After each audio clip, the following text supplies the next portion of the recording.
मानव के जीवन में खासकर 3 ऋण होते हैं। पहला पितृ ऋण होता है, दूसरा ऋषि ऋण होता है और तीसरा देव ऋण होता है। तो पितृ ऋण से जीव ऋण होता है दाम्पत्य जीवन में प्रवेश करके, और स्वयं जब पिता बनता है पितृ ऋण से ऋण होता है। और दूसरा है ऋषि ऋण। ऋषियों का भी ऋण हम जीवों के ऊपर चढ़ा हुआ है, और इस ऋण से जीव तब ऋण होता है जब इनके रचित इन ग्रंथों का स्वाध्याय करे, इसको जीवन में उतारे, वेद शास्त्रों का अध्ययन करे।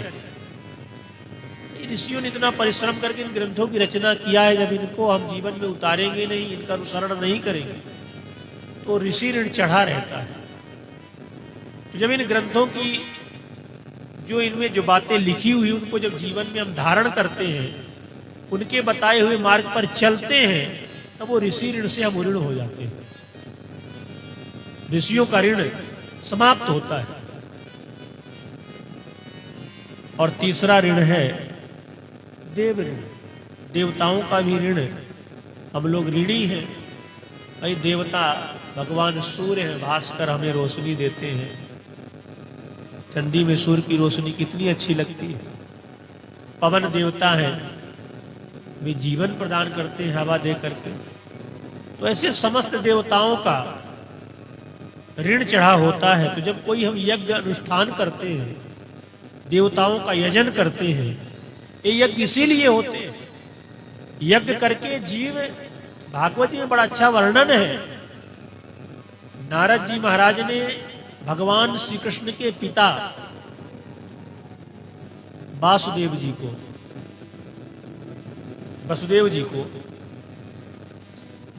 को उपदेश दिया था। तो उन्होंने इतना बढ़िया उपदेश दिया कि इस देव ऋण से कैसे ऋण हुआ जाए।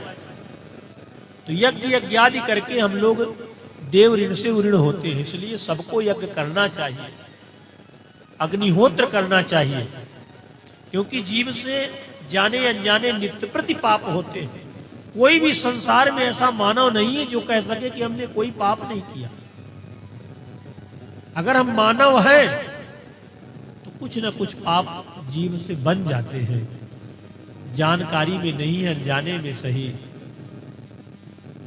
चलते फिरते भोजन करते हैं, तब सब जगह है जीव है, उनकी हत्या होती है।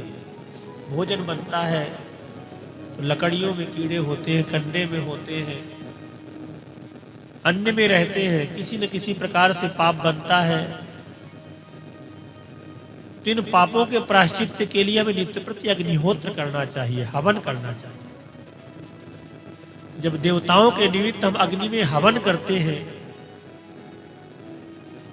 इससे नित्य के पाप हमारे नष्ट होते हैं, नित्य के पाप समन हो जाते हैं।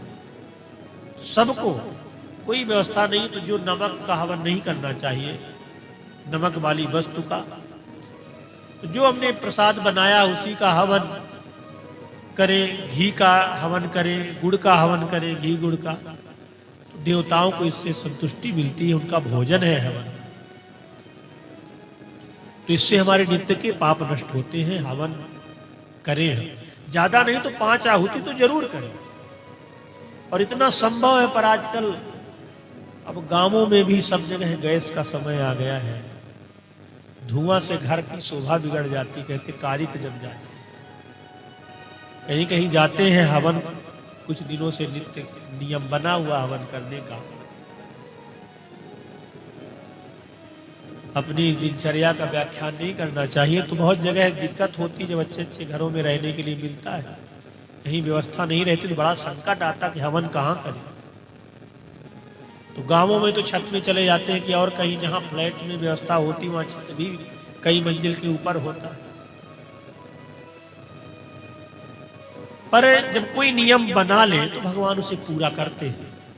ये हमने अपने जीवन में अनुभव किया है कि पहले थोड़ी संकट आता है, भगवान परीक्षा लेते। कोई भी नियम आप बनाएंगे, आपने नियम बना लिया कि प्रत्येक दिन हनुमान जी का दर्शन करना है,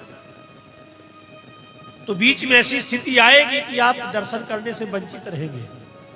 और फिर भी यदि आपने लाख काम छोड़ करके और दर्शन के लिए यदि आप आए हैं, फिर भगवान उसमें अनुकूलता प्रदान करते हैं, पहले परीक्षा लेते हैं।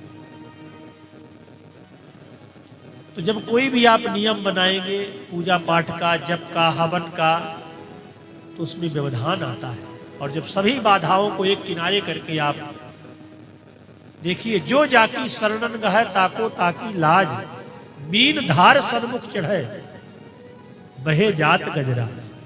मछली हमेशा धार में उल्टा चढ़ती है, ऊपर की ओर चढ़ जाती है, जिसमें बड़े बड़े हाथी बह जाते हैं। तो जिसकी शरण में हम, जिसकी शरण ग्रहण करते हैं, वही देवता, वही हमारे इष्ट भगवान हमारी फिर रक्षा करते हैं। तो हमें आश्रय जरूर लेना चाहिए, ऐसा भाव हो।